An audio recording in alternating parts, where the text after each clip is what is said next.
नमस्कार दोस्तों and I welcome you to deep concept.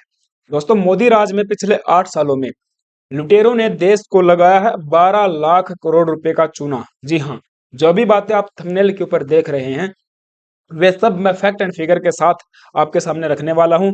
फिर ये जो क्वेश्चन है क्या सभी बैंक भी इसमें शामिल हैं, इसका जवाब वीडियो के अंत में हमें अपने आप मिल जाएगा। Here is the news. How in the first 8 years of Modi government nearly rupees 12 lakh crore disappear की किस प्रकार से पिछले 8 सालों में 12 लाख करोड़ रुपए गायब कर दिए जाते हैं। बट उससे पहले भी कुछ और आंकड़े हम लोग देख लेते हैं जो कि वित्त मंत्रालय के द्वारा पार्लियामेंट के अंदर बताए गए थे, राज्यसभा के अंदर। मार्च 2014 तक जो हमारा टोटल ग्रोस एनपीए सभी बैंकों का मिलाकर यह 4.1% था, जबकि मार्च 18 आते आते यह 11.4% तक बढ़ जाता है। अगर आप इसको रुपीज में देखोगे तो ये 2.51 लाख करोड़ रुपीज मार्च 14 तक था, जबकि मार्च 18 के एंडिंग में यह 9.63 लाख करोड़ रुपीज हो जाता है। अर्थात 4 साल में 4 गुना हमारा एनपीए बढ़ जाता है। और इसका सीधा सा कारण है कि पिछले 8 सालों में मोदी राज में बैंक फ्रॉड्स भी अपनी डबल काउंटिंग पर पहुंच गए हैं। 2013-14 में अगर आप देखोगे तो तकरीबन 4000 के near by number of cases यहाँ पे मिले थे बैंक फ्रॉड्स के, जबकि 2021-22 में यह आंकड़ा 9000 के तकरीबन पहुंच गया है। मींस ये अगर आप देखोगे तो 8 सालों में बैंक फ्रॉड्स भी अपनी डबल रेटिंग के ऊपर पहुंच गए हैं। और इसी कारण से हमारा जो एनपीए है, that is non performing asset, यह भी आपका 4 गुना 5 गुना आपको बढ़ता हुआ नजर आएगा। हम लोग डिटेल से डिस्कस करेंगे, बट उससे पहले आप सभी से छोटी सी रिक्वेस्ट है, प्लीज यार अगर आप चैनल पे नए आए हैं तो चैनल को सब्सक्राइब कर लेना। दूसरा, वीडियो को अंत तक देखना, अच्छी लगे तो लाइक भी कर देना। Right, what is NPA? NPA क्या होता है? देखिए, जो भी कोई बैंक है, बैंक हमको क्या प्रोवाइड करवाएगा? लोन्स प्रोवाइड करवाएगा या एडवांस देगा किसी भी बोरोवर्स को। इस लोन या एडवांस के बदले में बैंक क्या चाहेंगे? ईएमआई चाहेंगे या इंस्टॉलमेंट चाहेंगे, जिसको आप इंटरेस्ट पेमेंट भी आप कह सकते हो। लेकिन यदि ईएमआई या फिर इंटरेस्ट पेमेंट 90 डेज तक डिले कर दी जाती है, 90 दिन तक कोई भी इंटरेस्ट पेमेंट अगर उस लोन की नहीं आती है बैंक के पास में, तो बैंक इस लोन को, इस एसेट को डाल देगा एनपीए की कैटेगरी में। That is the non performing asset, मतलब एक ऐसा एसेट जो कि नॉन परफॉर्मिंग हो गया है। ठीक है, तो ऐसा लोन या एडवांस जिसकी कोई भी इंटरेस्ट पेमेंट 90 दिन तक बैंक के पास में नहीं पहुंची है। मींस हमने जो बैंक से लिया है पैसा, वो हमारे लिए लोन है या फिर एडवांस है, लेकिन बैंकों के लिए वो एसेट के रूप में देखा जाता है।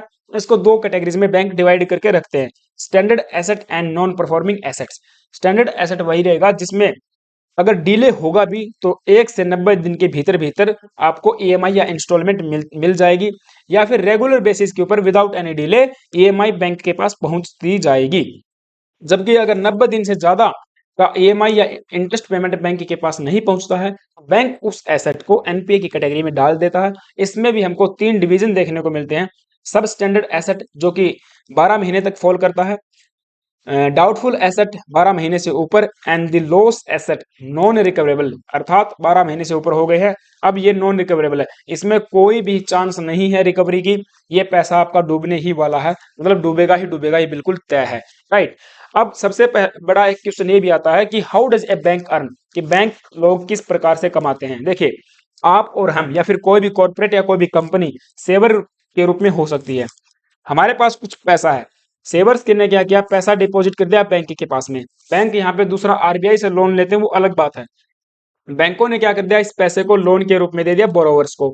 बोरोवर्स अब क्या करेंगे, इस लोन के बदले में इंटरेस्ट पेमेंट देंगे बैंक को, और साथ ही साथ रीपेमेंट ऑफ लोन भी बाद में करने वाले होते हैं। लेकिन सबसे बड़ी बात तो यही होती है कि जो लोन यहाँ पे लिया जाता है, जो एडवांस बोरोवर्स के द्वारा लिया जाता है, उसके बदले में ईएमआई के रूप में, इंस्टॉलमेंट के रूप में बैंकों को इंटरेस्ट पेमेंट दी जाती है।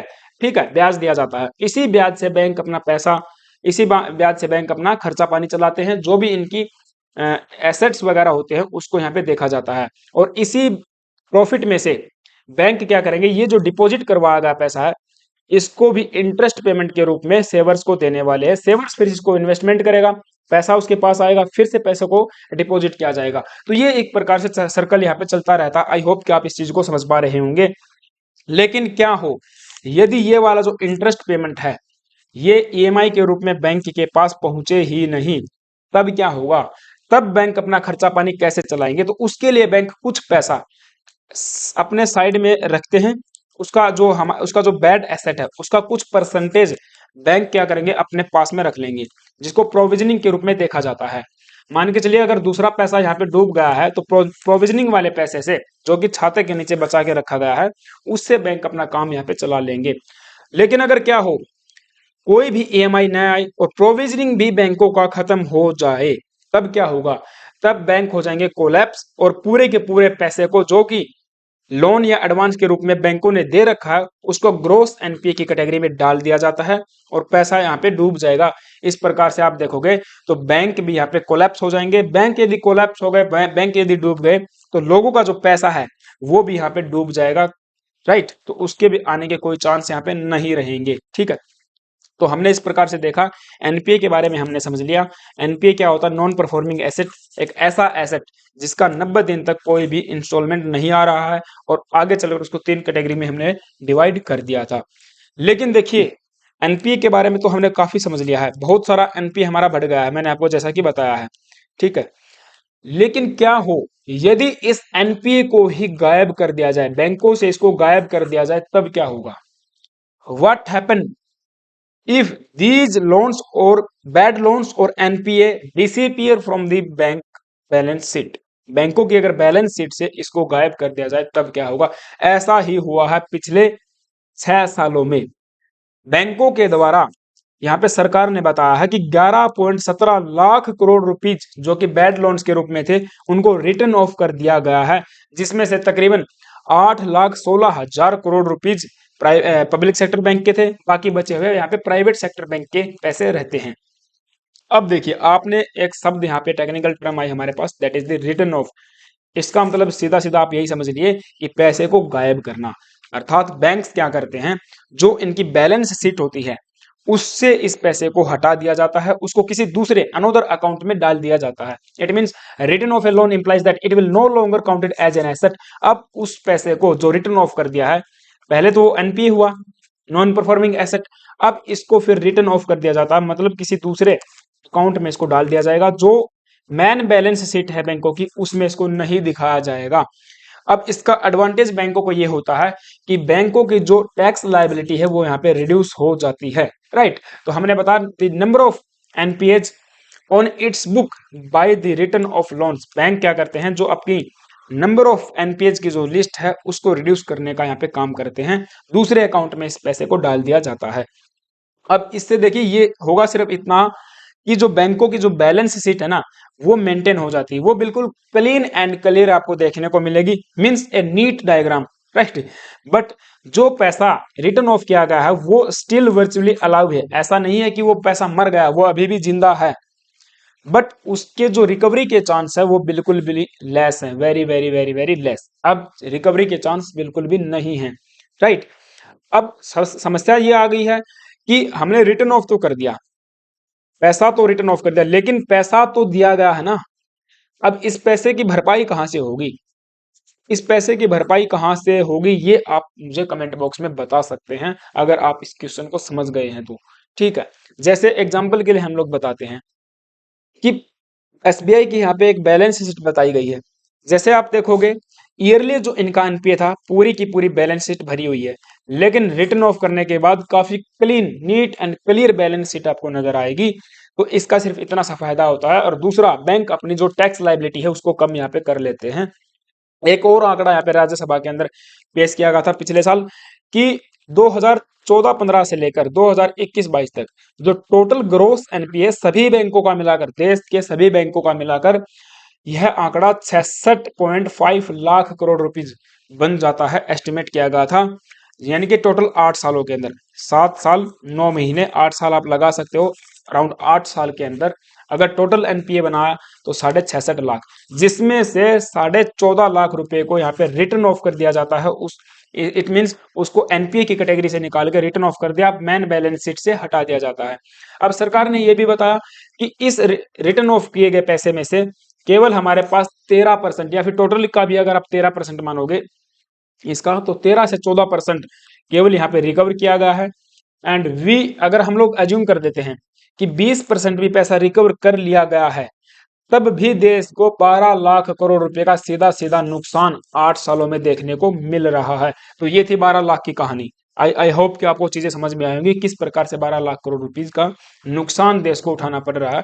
पीछे जो मैंने 11.16 करोड़ का जो आपको लाख करोड़ का आंकड़ा बताया था वो 6 साल का था, और ये 14.5 लाख करोड़ का जो रिटर्न ऑफ है ये आपका 8 साल का आंकड़ा है। ठीक है, राइट। अब सरकार चाहती है कि ये जो 13% है ना, या 13 से जो 14% है, इसको हमें 40% तक लेके जाना है। Finance minister wants PSU bank to enhance recovery rate from return of account to about 40%। यहाँ पे 40% यहाँ पे सरकार चाहती है, लेकिन होगा कैसे? इसके लिए सरकार क्या कदम उठाएगी? क्या इसके लिए प्रोविजंस हो सकते हैं? क्या ये पैसा वापस आएगा? तो देखिए मैं आपको बता दूं, ये पैसा आना बहुत मुश्किल होता है, क्योंकि ये जो बड़े बड़े जेंट्स, जो बड़े बड़े लुटेरे होते हैं, ये सरकार को और बैंकों को उल्लू बनाते हैं और पैसा वहां से लेते हैं और फिर यहां से भाग जाते हैं। सबसे पहला जो टॉप कैटेगरी अगर आप देखोगे, 50 लिस्ट या 50 टॉप कैटेगरीज की टॉप लुटेरों की लिस्ट यहाँ पे सरकार के द्वारा जारी की गई थी। उसमें से सबसे पहला नाम आता है गीतांजलि जेम्स के owner fugitive businessman Mehul Choksi. सबसे बड़ा लुटेरा देश का मेहुल चोकसी। वो अगर आप बात करोगे विजय माल्या की, नीरव मोदी की, ललित मोदी की, वो भी इस कैटेगरी के अंदर हैं। लेकिन यहाँ पे जो गीतांजलि जेम्स के यानी कि जो डायमंड के व्यापारी हैं, उनके ऊपर 7,800 करोड़ के अराउंड आप लगा लीजिए एज ऑफ 31 मार्च तक लेन देन बाकी है, आउटस्टैंडिंग इनका बाकी है, डिफॉल्टर हो गए हैं। और ऐसा नहीं है कि ये डिफॉल्टर इसीलिए हुए हैं कि इनकी कंपनी डूब गई या इनका बिजनेस नहीं चला, ये विलफुल डिफॉल्टर हैं। राइट, विलफुल डिफॉल्टर मतलब जानबूझकर सरकार को और बैंकों को उल्लू बना के जो आम जनता का पैसा है उसको लूट के लेके जाना, ये होते हैं विलफुल डिफॉल्टर। ठीक है, इसी कैटेगरी में दूसरा नाम आता ईरा इंफ्रा इंजीनियरिंग लिमिटेड का। इसके ऊपर भी अगर आप देखोगे तो तकरीबन 6,000 करोड़ रुपीज का लेन देन बाकी है। ये भी सेकंड नंबर की विलफुल डिफॉल्टर है। तीसरे नंबर पर अगर आप देखोगे तो REI एग्रो लिमिटेड, जो कि आपकी एग्रीकल्चर यानी कि इरिगेशन और सोलर पैम्प, सोलर पावर्स वगैरह में आपका इन्वेस्टमेंट करती है, काम करती है। इसके ऊपर भी तकरीबन 5,000 करोड़ रुपए का यहाँ पे लेन देन बाकी है। विलफुल डिफॉल्टर के रूप में इसको काउंट किया जाता है। तीसरे नंबर की जो इसके फाउंडर है, डायरेक्टर हैं संदीप यहाँ पे झुंझुनूवाला एंड संजय झुंझुनूवाला, वो सीबीआई और ईडी की रेड के ऊपर पहले से ही ये इनकी स्कैनर के ऊपर थे, लेकिन फिर भी इन्होंने इतना बड़ा घोटाला कर दिया। तो सवाल ये पैदा होता है कि क्या ये विलफुल जो डिफॉल्टर होते हैं इनके बारे में पहले से पता नहीं होता? जब बैंक इतना इतना पैसा इनको लोन के रूप में प्रोवाइड करवाता है, तो क्या इन जब बैंक पैसा इनको देता है तो उसके बदले में जो रखा जाता है बैंक में, जो भी एसेट रखा जाता है बैंक में, उसका क्या मीन्स? अगर मान के चले पैसा डूब जाए तो उसकी रिकवरी का फिर कहां से की जाएगी? एग्जाम्पल के लिए मैं आपको बताऊं, रोटोमैक कंपनी का आपने नाम सुना होगा। वेट ए सेकंड, रोटोमैक एक पेन बनाने वाली कंपनी है। ठीक है, इसने भी तकरीबन 74,000 करोड़ रुपए का 74 करोड़ रुपए का यहाँ पे सरकार को चूना लगाया था। और इस कंपनी का जब जो एसेट कंपनी ने रखे थे लोन के बदले में, यानी कि जो कागजात रखे जाते हैं बैंक में, उसको जब इन्होंने देखा बैंक ने, तो केवल 130 करोड़ रुपए का वो निकला। यानी कि 74 करोड़ रुपए का यहाँ पे 74.5 करोड़ का था वो, जो भी हम बात करेंगे, तो उतने का तो इन्होंने चूना लगा दिया। जबकि अगर आप देखोगे 74,000 करोड़ था शायद ये, हाँ 74,000 करोड़ टोटल। इसके बारे में हम लोग दूसरी वीडियो में बात करेंगे। तो 130 करोड़ रुपए का इनके पास से केवल और रिकवरी हो पाई थी इनके एसेट से। ठीक है, और भी यहाँ पे और कुछ नाम और हैं, जैसे कि कॉनकास्ट स्टील पावर लिमिटेड 4,500 करोड़ रुपए, एबीजी शिपयार्ड लिमिटेड 3,500 के आसपास। ठीक है, फ्रॉस्ट इंटरनेशनल, इनके पास भी 3,311 करोड़ रुपए का लेन देन बाकी है बैंकों का। इसका देखिए मैं आंकड़ा आपको मैं बताऊंगा रोटोमैक का। तो ये हमने कुछ देखा है कि इतनी बड़े बड़े जो जायंट्स कंपनीज हैं, ये किस प्रकार से देश को, किस प्रकार से सरकार को और बैंकों को उल्लू बनाते हैं, विलफुल डिफॉल्टर होते हैं, पैसा लेते हैं, लोन लेंगे और फिर भाग जाएंगे। राइट, अब इसी कैटेगरी में अभी तक तो हम लोग इनको नहीं डालेंगे। गौतम अडानी जी जो हैं उनके ऊपर एसबीआई का आप लगा लीजिए $2.6 बिलियन का लोन बाकी है। यानी कि एसबीआई ने इनको 2.6 बिलियन का लोन दे रखा है। जब आरबीआई के जो गवर्नर है शक्तिकांत दास जी, जब उनसे पूछा गया एक मॉनेटरी पॉलिसी कमेटी के दौरान कि क्या होगा यदि अडानी जी का पैसा भी एनपीए की कैटेगरी में आ गया, तो आम जनता के ऊपर या फिर बैंकों के ऊपर इसका क्या इम्पैक्ट पड़ेगा, तो कोई भी सेटिस्फैक्टरी जवाब उनके द्वारा नहीं दिया गया। बस उन्होंने इतना कहा कि banks don't lend on market cap, said Shaktikanta Das on Adani group versus Hindenburg. तो ये चीज है। अब समस्या यही आती है देश के अंदर, क्वेश्चन यही पैदा होता है, ये जो इतने बड़े बड़े विलफुल डिफॉल्टर है, इनको पैसा मिल कैसे जाता है? इसके अंदर क्या बैंक शामिल नहीं है? क्या बैंक के डायरेक्टर्स, बोर्ड ऑफ डायरेक्टर्स, एक एक व्यक्ति लोन प्रोवाइड नहीं करता, उसके अंदर बोर्ड ऑफ डायरेक्टर्स बैठते हैं, वो सब सब चीजों को यहाँ पे देखते हैं कि कितना पैसा देना है और इसके बदले में क्या बैंक के अंदर गिरवी रखा जा रहा है, जो एसेट गिरवी रखा जा रहा है उसकी कीमत कितनी है, वर्तमान कीमत कितनी है और फ्यूचर में उसकी कीमत कितनी होने वाली है, वो सब चीजें वहां पे मॉनिटर की जाती है, ऑब्जर्व की जाती है। After that he loan provide किया जाता है। एग्जाम्पल छोटा सा मैं अगर आपको दूं, अगर आप एक छोटा सा केसीसी करवाने जाओगे, किसान क्रेडिट कार्ड, तो किसान से उसकी सभी जमीन जायदाद बैंक अपने पास रख लेता है और तब जाकर उसको मात्र 2 से 2.5 लाख रुपए यहाँ पे दिए जाते हैं। ठीक है, जबकि कीमत उसकी अगर कुछ अगर आप देखोगे तो तकरीबन आप लगा लीजिए 20 से 25 लाख कीमत होने वाली है, लेकिन 2 से 2.5 लाख रुपए आपको बैंक लोन देने वाला होता है। ठीक है। हाँ, हालांकि बड़े लोग हैं, बड़ी बड़े अगर जेंट्स हैं, उनके लिए किस प्रकार से लोन दिया जाता है ये अभी तक समझ में नहीं आ रहा है। तो क्या बैंक इसमें शामिल है? आई होप कि आप सभी को इसका आंसर मिल गया होगा, मुझे बताने की जरूरत नहीं है। दूसरा, आप मुझे कमेंट बॉक्स में ये जरूर बताना आपको वीडियो कैसी लगी, आपकी इसके ऊपर क्या राय है, एनपीए को रिड्यूस करने के लिए सरकार कौन कौन से कदम उठा सकती है या कौन कौन से कदम उठाए जा रहे हैं। ठीक है, दूसरी वीडियो अगर आप कहोगे तो मैं लेके आऊंगा, जिसमें मैं सभी ये जितनी भी मैंने बड़ी बड़ी जेंट्स कंपनी बताई हैं, जैसे कि कोस्ट कार्ट steel power limited, ABG CPR है, या फिर ये जो रोटोमैक है, ठीक है, एआरआई जो एग्रो है, या फिर कुछ और कंपनीज हम जैसे देखते हैं जो हमने नाम ही नहीं सुना है, एक फ्रोस्ट इंटरनेशनल है, जूम डेवलपर्स हैं। जूम डेवलपर्स ने भी काफी बड़ा घोटाला साथ देश के साथ किया था, 2650 करोड़ रुपए का घोटाला उन्होंने किया था। ठीक है। कुछ और न्यू कंपनीज हैं हमारे सामने, तो उन कंपनीज के द्वारा किस किस प्रकार से घोटाला सरकार के साथ किया गया, बैंकों को उल्लू बनाया गया, और कब कब आरबीआई ने ईडी ने और सीबीआई ने रेड मारी, और किस प्रकार से वर्तमान में कार्रवाई चल रही है, तो उसके ऊपर आप मुझे कमेंट बॉक्स में जरूर बताना। दूसरी वीडियो अगर लेके आनी है तो दूसरी वीडियो जरूर लेके आऊंगा। ठीक है, तो अभी के लिए ये था। आई होप कि आपको चीजें सारी समझ में आई होंगी। आपकी इसके ऊपर क्या विचार है, क्या राय है, मुझे कमेंट बॉक्स में बता सकते हैं। Thank you guys, have a nice day, stay tuned, stay with us.